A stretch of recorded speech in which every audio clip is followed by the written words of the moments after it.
Hello दोस्तों। Doctor Ram सेहत podcast में आपका स्वागत है। आज हम एक बिल्कुल ही सामान्य सी एक आदत होती है उसके ऊपर बात करेंगे। लेकिन ये आदत है तो देखने में साधारण सी, लेकिन आपके ब्रेन के हेल्थ को, आपके मस्तिष्क के स्वास्थ्य को ये आपकी जो आदत है ये बहुत बड़ा सहयोग देती है। इसको कहते हैं साहित्य को पढ़ना। बहुत सारे लोग सोचते हैं कि नोवेल पढ़ना या कविताएं या फिर कहानियां पढ़ना एक हॉबी है या एक तरह का मनोरंजन है। लेकिन मॉडर्न जो न्यूरो साइंस के अध्ययन होते हैं वो बताते हैं कि साहित्य पढ़ने से एक्चुअल में आपके मस्तिष्क के कितने ही हिस्से जागृत होते हैं, एक्टिवेट होते हैं, और वो समय के साथ आपके मस्तिष्क को ज़्यादा स्वस्थ रखने में बड़े सहायक होते हैं। तो आइए समझते हैं कि ऐसा कैसे होता है। एक तो क्या होता है कि जब आप पढ़ते हो ना तो ब्रेन के कई एरियाज एक साथ एक्टिवेट होते हैं। ठीक है ना। ये नहीं कि आपने एक शब्द पढ़ा है तो शब्द ही थोड़ी है, वो आपके ब्रेन पे जाके असर करता है। ब्रेन उस शब्द को और वाक्य को समझने की कोशिश करता है। तो बहुत सारे ब्रेन के जो न्यूरॉन्स हैं वहाँ पर आपस में उनका संपर्क बढ़ता है। उसके अलावा जो भाषा से संबंधित ब्रेन का आपका है क्षेत्र, याददाश्त से है। फिर आप जब पढ़ते हो तो कुछ इमेजिन करते हो, कल्पनाएं करते हो, और आपके अंदर कुछ भावनाएं भी उठती हैं। तो इट मीन्स आपके जो अलग अलग जो मस्तिष्क के हिस्से हैं जो इन अलग अलग चीज़ों को नियंत्रित करते हैं वो आपस में संपर्क बनाने लग जाते हैं। और इसके अलावा जैसे मान लो आप उपन्यास पढ़ते हो या कोई बायोग्राफी पढ़ते हो या कोई प्रकृति के बारे में पढ़ते हो तो आपका ब्रेन एक वीडियो सा बनाने लगता है, और उसके फलस्वरूप आपके जो भावनाएं उठती हैं आपके, तो उन भावनाओं को फिर आपका मस्तिष्क है वो समझने का प्रयास करता है। तो ये बड़ी एक जटिल सी कार्रवाई आपके अंदर होती है मस्तिष्क के अंदर। उससे क्या है कि आपस में ब्रेन सेल्स की यानी ब्रेन की कोशिकाएं आपस में संपर्क करती हैं।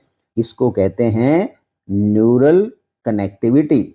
आपके ब्रेन के कई हिस्से एक दूसरे से कनेक्ट होते हैं, संपर्क में आते हैं। ये एक बड़ा महत्वपूर्ण कार्य है, क्योंकि इससे क्या होता है कि आपके ब्रेन का एक तरह से पूरी तरह से वर्कआउट हो जाता है। इसके अलावा एक चीज़ और होती है, आपकी याददाश्त इससे मजबूत होती है। क्यों? जब आप एक कहानी पढ़ते हो, कविता पढ़ते हो या उपन्यास पढ़ते हो तो फिर उसमें कैरेक्टर होते हैं, एक स्टोरी लाइन होती है और वहाँ एक प्लॉट बनता है, उसकी प्रारंभिक घटनाएं होती हैं, फिर उसमें इमोशनल डेवलपमेंट्स होते हैं, फिर उस कहानी का या उपन्यास का अंत होता है। तो वो आपस में इतने एक दूसरे से कनेक्टेड रहते हैं कि आपको मान लो 400 पेज का उपन्यास है तो 10वें पेज की चीज़ भी आपको याद रखनी होगी, तभी आप 400 वाला पेज है उसको समझ पाओगे। तो इट मीन्स आपकी जो याददाश्त है, आपकी जो मेमोरी की क्षमता है वो विस्तारित होती है, एक्सपेंड होती है। और ये कौन करता है? ये आपके ब्रेन में एक हिप्पोकैम्पस नाम का क्षेत्र होता है, तो वो एक्टिवेट होता है। तो अब इसको, हिप्पोकैम्पस को आप रेगुलरली स्टिमुलेट करते रहोगे तो आपके जो उम्र के वजह से जो याद में कमी होती है, मेमोरी का जो लॉस होता है, वो साहित्य पढ़ने वाले लोगों में काफ़ी कम होता है।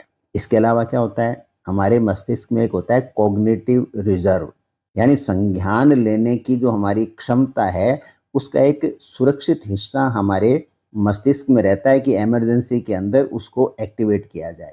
तो पढ़ने से क्या होता है, वो आपका कॉग्निटिव रिजर्व, संज्ञान लेने वाला जो हिस्सा है उसके अंदर रिजर्व रिजर्व यानी सुरक्षित हिस्सा, उसका भी विस्तार होता है। तो उम्र के साथ आपका वो हिस्सा है आगे जाके एक्टिवेट होता है। तो आपको ओल्ड एज के अंदर भी आपकी याददाश्त है वो रीजनेबल बनी रहेगी। आप नई चीज़ें सीखते रहोगे, आप पजल्स को सॉल्व करोगे, और आपस में फिर जो भी आप पढ़ते हो तो बट नेचुरल है, आप कहीं न कहीं चाहे फेसबुक हो या चाहे 5 मित्रों में बैठे हों या आप कुछ लिखते हो या आप कुछ बोलते हो, तो उन चीज़ों को आप शेयर करते रहते हो। उन चीज़ों के बारे में बार बार बातें करते हो, तो उसके फलस्वरूप क्या है, आपका कॉग्निटिव पावर, संज्ञान लेने का जो आपकी क्षमता है उसका विस्तार होता है। और ये बड़ी एक इम्पॉर्टेंट चीज़ है, क्योंकि ओल्ड एज के अंदर आप चीज़ों को अच्छी तरह से समझ नहीं पाते हो, इसलिए साहित्य पढ़ना बहुत ज़रूरी है।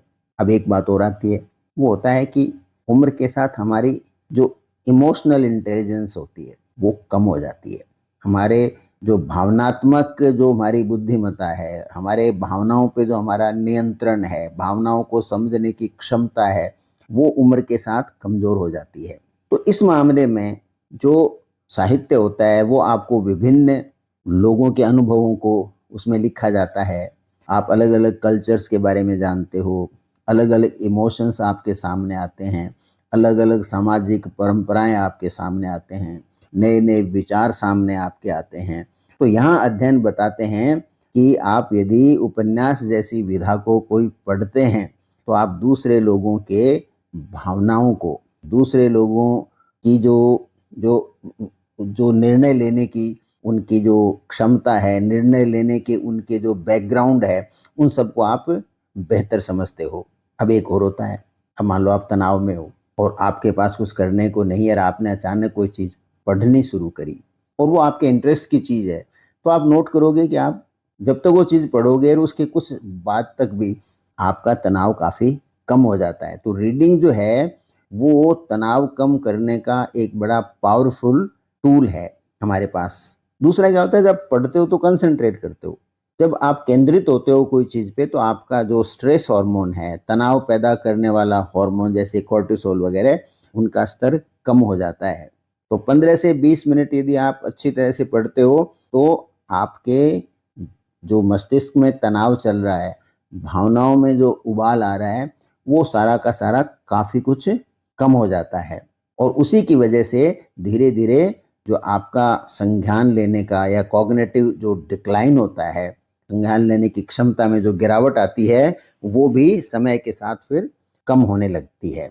तो मैं नहीं कहूँगा कि साहब आप यदि पढ़ते हो तो आपके डिमेंशिया नहीं होगा या आपके कोई ब्रेन से संबंधित और बीमारियां नहीं होंगी। मेरे पॉडकास्ट का वो मकसद नहीं है। मेरे पॉडकास्ट का मतलब ये है कि यदि आप हर तरह से स्वस्थ रहे, आपके कोई फिजिकल डिजीज नहीं हुआ मस्तिष्क का, तो यदि आप लिटरेचर की तरफ अपने आप को झुका लेते हो तो आपके जो सीनियर ईयर्स होते हैं आपकी ज़िंदगी के, वो काफ़ी कंफर्टेबल होते हैं।